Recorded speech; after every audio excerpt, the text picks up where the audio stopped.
Hi everyone and welcome again. Overweight and obesity are linked to more deaths worldwide than underweight. And globally, there are more people who are obese than underweight. And this occurs in every region except parts of sub-Saharan in Africa and Asia.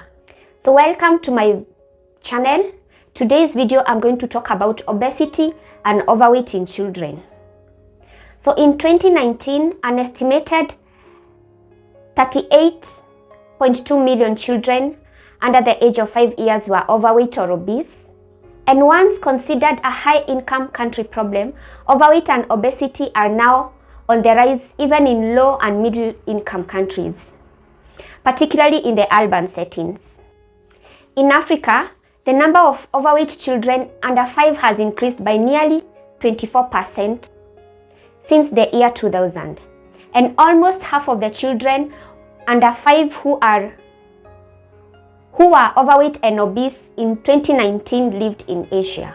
Overweight and obesity are defined using a formula known as body mass index, that is the BMI, and it uses the height and weight measurements to estimate a person's body fat. So calculating BMI on your own can be complicated, and an easier way is to use a BMI calculator. On a standard BMI chart, kids ages 2 to 19 fall into one of 4 categories, and these are: so an underweight baby, the BMI is below 5th percentile. A normal weight baby, BMI is at 5th and less than 85th percentile. Overweight child, BMI is at 85th and below 95th percentile. Obese, BMI is at or above 95th percentile. So for kids younger than 2 years old, doctors use weight for length charts instead of BMI to determine how a baby's weight compares with his or her length. Any child under 2 years who falls at or above the 95th percentile may be considered overweight. You can as well refer to the National Maternal and Child Health Card for more information. So BMI is not a perfect measure of body fat and can be misleading in some cases. For example, a muscular person may have a high BMI without being overweight. Extra muscles adds to body weight, but not fatness. Also, BMI might be hard to interpret during puberty when kids have periods of fast growth. Remember, BMI is usually a good indicator of body fat, but it is not a direct measurement. So preventing kids from becoming overweight means making choices in the way your family eats and exercises and how you spend time together. And in this case, helping kids lead healthy lifestyles begins with parents who lead by example. So there are problems that can occur as a result of obesity in children. Obesity puts kids at risk for medical problems that can affect their health now and in the future. And this includes serious conditions that were once considered adult-like diseases, that is, conditions like type 2 diabetes, high blood pressure, high cholesterol, bone and joint problems, shortness of breath that makes exercises like sports or any physical activity more difficult to the child. And this also can make asthma symptoms worse or leads kids to develop asthma. Obesity can also cause restless sleep or breathing problems at night. It can also form a tendency to mature earlier because overweight kids may be taller and more sexually mature than their peers, raising expectations that they should act as old as they look and not as old as they are. Overweight girls may have irregular menstrual cycles and fertility problems in adults. Obesity can also cause liver and gallbladder diseases, and obese kids also might have emotional issues to deal with, such as low self-esteem, and may be teased by their peers, bullied, or rejected. Kids who are unhappy with their weight can be at risk of unhealthy diets, eating disorders, depression, and substance use. If you're worried as a parent, it's good to take your child or your teenager to see the doctor. The doctor will ask about eating and activity habits and make suggestions on how to make positive changes. The doctor may also order some blood tests to look for some of the medical problems associated with obesity. And depending on your child's BMI for weight, that is, or weight for length measurement and health, the doctor may refer you to a nutritionist for a weight management program. Self-instituted diets without professional help may be dangerous, especially for children who are still developing. Why do kids become overweight or obese? So a number of things contribute to a person becoming overweight. One, and the most common, is diet and lifestyle. Fast foods, overprocessed foods that are high in direct sugars and unhealthy fat are the main culprit. Large portions of food also contribute. An irregular feeding pattern, especially on weekends and holidays. And you'll find that modern life is quite sedentary, and kids spend more time playing with electronic devices than actively playing outside. So you'll find that kids who watch TV more than 4 hours a day are more likely to be overweight compared with kids who watch 2 hours or less. And kids who have a TV in the bedroom also are more likely to be overweight.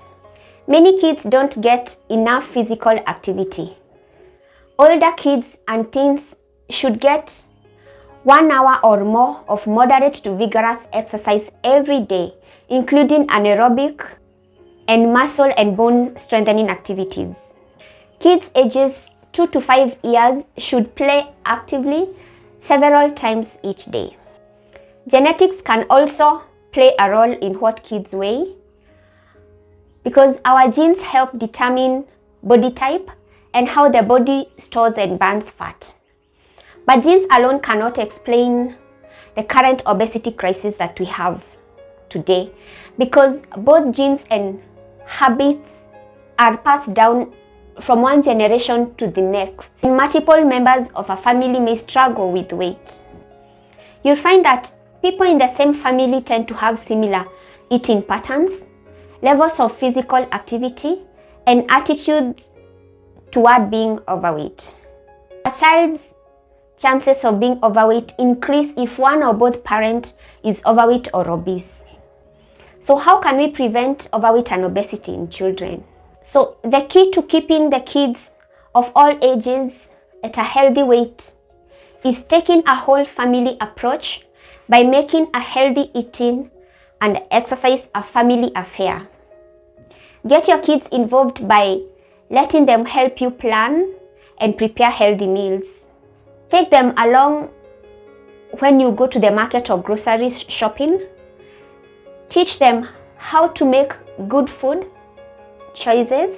Serve healthy foods most of the time, with treats once in a while.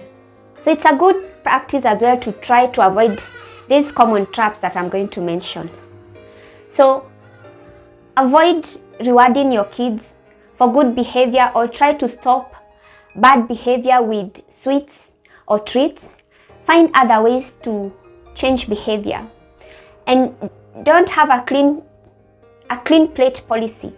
Even babies turn away from the bottle or breast to send signals that they are full. If kids are satisfied, don't force them to keep eating. Reinforce the idea that they should only eat when they are hungry. As a parent, don't talk about bad foods or completely ban all sweets and favorite snacks, because kids may rebel and overeat forbidden foods outside the home or sneak them in on their own. So additional recommendation for kids of all ages. So from birth, breastfeeding may help prevent excessive weight gain, beside other health benefits. And from ages 1 year to 5 years, it's good to start good habits early, that is, help shape food preferences by offering a variety of healthy foods, encourage kids' natural tendency to be active and help them build on developing skills. From 6 to 12 years, encourage kids to be physically active every day, whether through an organized sports team or a pickup game of soccer during school breaks. Keep your kids active at home with everyday activities like playing outside. Have family plans that involve activities like a walk, jogging, or even cycling. Let the kids be more involved in making good food choices, such as packing lunch. From 13 to 18 years, teach teens how to prepare healthy meals and snacks at home. Encourage them to make healthy choices when outside the home and to be active every day. And in all ages, cut down on TV, phone, computer, and video game time, and discourage eating in front of a screen, that is a TV or otherwise. Serve a variety of healthy foods and eat family meals together as often as possible.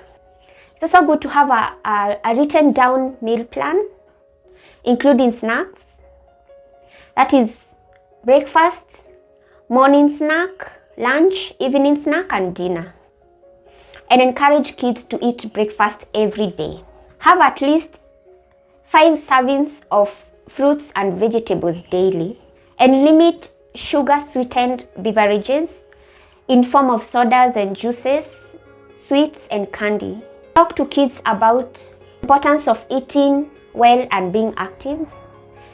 And the most important thing is to be a role model as a parent by eating well, exercising regularly, and building healthy habits into your own daily life. Make it a family affair that will become second nature for everyone. So at this point, I wrap up this video. Thank you for watching. Hope this information was informative. Stay tuned and subscribe to my channel. See you in the next one.